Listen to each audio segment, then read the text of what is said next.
Attention, qui que vous soyez, attention. Prisonniers, attention. Pendant le trajet, respectez strictement l'ordre de la colonne. Restez pas en arrière, dépassez pas, ne changez pas de rang, ne parlez pas entre vous, ne gardez pas de côté, tenez vos mains toujours derrière votre dos.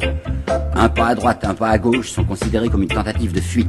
L'escorte ouvre le feu sans avertissement. Les hommes de tête, en avant. Et, main derrière le dos, tête baissée, la colonne avance comme si elle suivait un enterrement. En 1911, un des bien rares économistes français qui ne fut pas conservateur, et qui s'appelait Francis Delézy, avait lancé une petite brochure, 30 pages environ, qui s'appelait carrément « La guerre qui vient ». En dépit des apparences démocratiques en France, le peuple ne contrôle pas ses gouvernements. Un groupe occulte s'est emparé des conseils d'administration des grandes sociétés financières.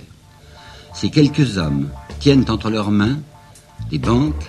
La banque que je propose de créer, écoutez bien, ne négociera avec le gouvernement que lorsqu'elle y rencontrera ses convenances et le complément de ses sûretés. Néanmoins, cette banque s'appellera la Banque de France. Mais elle ne sera à aucun degré une banque gouvernementale. Elle sollicite du Premier Consul la promulgation d'une loi qui, sans peut-être paraître s'occuper nominativement de notre établissement, consolidera son existence. Est-ce que vous avez compris? Oui. En entreprise strictement privée. C'est un groupe occulte d'hommes d'affaires qui vient demander à Bonaparte, parce qu'il est le chef de la France, le droit de mettre une étiquette fallacieuse sur leur maison.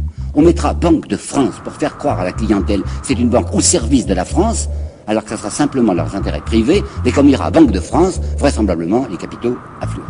Les banques, les mines, les chemins de fer, les compagnies de navigation, bref, tout l'outillage économique de la France. Sans oublier la sidérurgie et les fabriques d'armes, d'où ils tirent de croissants profits. Ils dominent le Parlement et ont à leur solde la grande presse. La guerre ne leur fait pas peur, ils la considèrent même avec intérêt, et Francis Delézy ajoutait « Nos banques ont gardé le souvenir des bénéfices énormes réalisés par elles en 1871. » Qui est-ce qui sait ces choses-là aujourd'hui? Qu'est-ce qui a compris? Parmi mes auditeurs, il y a certainement des quantités de gens qui sont stupéfaits de ce que je leur dis.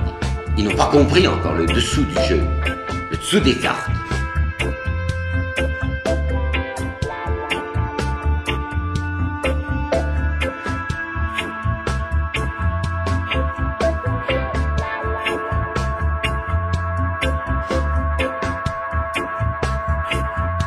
Et il ne faut pas compter sur l'histoire officielle pour le dire jamais.